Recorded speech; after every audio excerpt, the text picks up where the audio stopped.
میں سفر پہ تھا تو ایک شخص آیا اپنی گرل فرینڈ کو لے کر, لڑکا تھا, یونیورسٹی میں کہیں ٹور پہ نکلے ہوئے تھے, ہم بھی گلگت چترال گئے ہوئے تھے, وہ بھی پورا بس بھر کے نا لڑکے لڑکیوں کی جاتے ہیں لوگ یونیورسٹیوں میں. ماں باپ نے تو اپنی بیٹیوں کو بالکل ماشاءاللہ بے غیرت بنانے میں کوئی کسر چھوڑی. ماں باپ چاہتے ہیں اچھی ڈاکٹر بنے ہماری بیٹی, کماؤ پوت بنے, کمائے, تو ان کو اس سے کوئی غرض نہیں ہے بوائے فرینڈ کے ساتھ جا رہی ہے, لڑکوں کے ساتھ جا رہی ہے. آج کل یہ ٹینشن ختم ہو گئی, آخرت کی فکر نہیں ہے نا. تو وہ آیا میرے پاس, کہہ رہے میری گرل فرینڈ ہے, آپ کو سلام کہہ رہی ہے, میں بھی آپ کو سلام کہہ رہا ہوں, میری گرل فرینڈ کے لیے کوئی حکم ہو تو بتائیے. میں نے کہا اس کو حکم یہ ہے, کوئی نصیحت ہو تو بتائیے. وہ تو بیچارہ عقیدت میں آیا تھا. یہ بھی ایک اچھی بات ہے یار, چلو ہمارے پاس کیوں آ رہا ہے, تھوڑی سی مذہب کی محبت ہے تبھی تو آ رہا ہے نا. تو میں نے کہا دیکھو اس کو یہ کہہ دو کہ وہ آپ کو چھوڑ دے اور آپ اس کو چھوڑ دیں. سمجھ میں آ رہی ہے بات؟ تو بری تو لگی ہوگی اس کو, لیکن میں نے کہا پارسل تو کرو نا یار, تاکہ اس رشتے کو لوگ فخر سے کم از کم بولو نا. اگر میں کہتا اچھا گرل فرینڈ اس کو سلام کہیے گا میرا, اپنی گرل فرینڈ, اس کی نظر میں یہ ہوتا ہے کہ یہ کوئی بری بات نہیں ہے. تو میں نے کہا یار آپ کی گرل فرینڈ نے جو کہا ہے کہ مفتی صاحب کو سلام پہنچا دیں اور کوئی نصیحت ہو, میں نے کہا پہلی نصیحت تو یہی ہے کہ وہ آپ کو چھوڑ دیں. اس سے آگے میں نہیں بڑھا کہ بھنگی چمار, یہ اس لیے نہیں بڑھا کہ یہ موقع نہیں تھا, کیونکہ وہ عقیدت محبت میں جب ایک آ رہا ہو نا تو پھر بھنگی چمار نہیں کہا جاتا اس کو, ٹھیک ہے نا. آپ کے تو عقیدت محبت میں نہیں, وہ ویسے ہی آ رہا ہے سلام دعا کے لیے, لیکن یہ بھنگیوں چماروں والا رشتہ ہے, یہ عزت داروں والا رشتہ بولو نہیں. پھر مجھے بعد میں فوراً ایک دم بعض دفعہ ایمرجنسی میں کوئی بات ہوتی ہے نا, تو بعد میں مجھے خیال آیا کہ مجھے ایک جملہ ایڈ کر لینا چاہیے تھا کہ اگر اسی کے ساتھ رہنا ہے تو نکاح کر لو اور آ جاؤ, میں نکاح پڑھا دیتا ہوں یہیں پہ. ہمارے ساتھ اور بھی 2-3 علماء تھے, تو مجھے یہ خیال ہونا بعد میں خیال ہے کہ یار میں نے بڑا چانس مس کر دیا. میں ان سے کہتا, اس کی گرل فرینڈ سے بھی, اس کو بھی کہتا کہ اس پلید رشتے کو ایک جائز رشتے میں فوراً تبدیل کر لو, کوئی ٹینشن کی بات نہیں. ابھی دونوں آ جاؤ, گواہ بیٹھے ہوئے, ابھی نکاح پڑھا کے اس رشتے کو کیا کر دیتا ہوں, ایک جائز میاں بیوی بن جاؤ گے. اور رہنے کی نیت سے, اس نیت سے نہیں کہ گلگت سے واپسی کے ٹور پہ ہم نے کیا کرنا ہے, وہ اس نے عدالت سے خلا لینی اور اس نے طلاق دینی ہے, ایسا کچھ نہیں. رہ لو یار, کیا جا رہا ہے یار تمہارا, کتنا آسان ہے. ابھی بھی تو گھوم ہی رہے ہو نا, میاں بیوی بن کے گھومو, لائف کو انجوائے کرو اور رہنے کی نیت سے. لیکن وہ جب بات آئے گی اوڑے ایکچولی رخصتی کیسے ہوگی, ایکچولی ابھی ایجوکیشن اور ٹوپی ڈرامے بکواسات شروع ہو جائیں گے, فوراً ایک لمبی کہانی شروع ہو جائے گی. اور میں ایسی لڑکیوں کو جو بوائے فرینڈ کے ساتھ گلگت کے ٹور پہ نکلی ہوئی ہے, یہ بھی مشورہ نہیں دیتا کہ اپنی اماں سے پوچھو.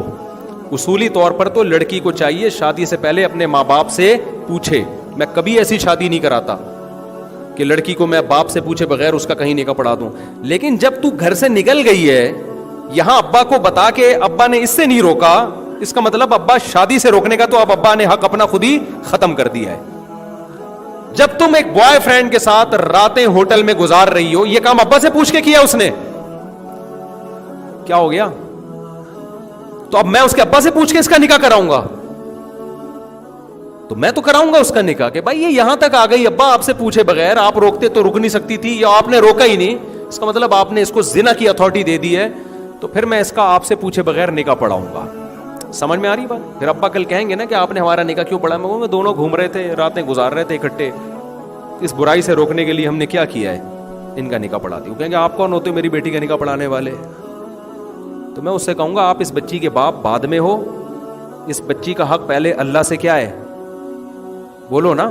اللہ کا رشتہ پہلے مقدس ہے, اللہ اس برائی کو پسند نہیں کرتا. تو اللہ نے مجھے یہ اتھارٹی دی ہے کہ آپ کی ولایت نکاح کے معاملے میں اس پہ ساقط ہو چکی ہے, آپ اس کے ولی شادی بیاہ کے معاملے میں رہے نہیں ہو.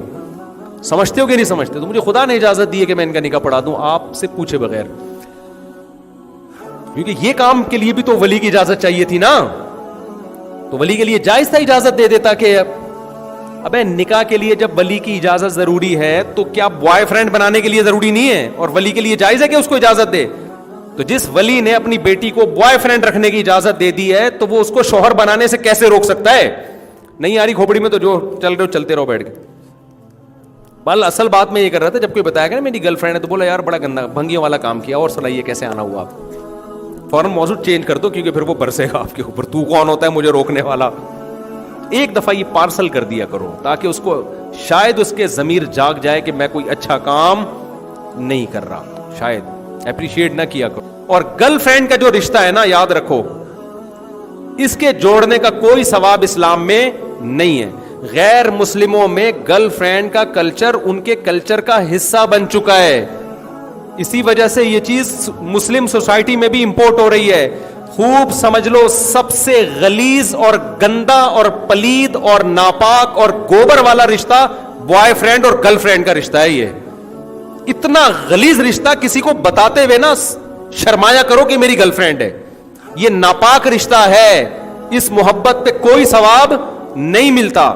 ان کا فزیکل ریلیشن ہوا, 4 گواہوں سے ثابت ہو گیا ان کمبختوں نے زنا کیا ہے, تو اسلام کہتا ہے ان کو کوڑے مارو. شادی شدہ نے گرل فرینڈ رکھی ہوئی ہے, اسلام کیا کہتا ہے, حکومت کو کہتا ہے آپ نہ یہ کام کریں کہ اس کو زمین میں گاڑ کے پتھروں سے مار کے ہلاک کر دو.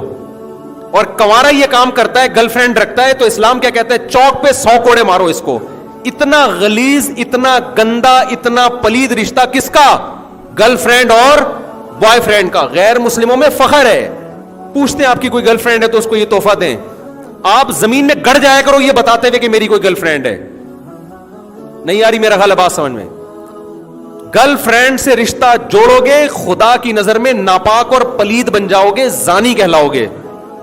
بیوی سے جتنا قریب ہوگے اللہ کی نظر میں اتنے ہی مبارک اور مقدس بن جاؤ گے.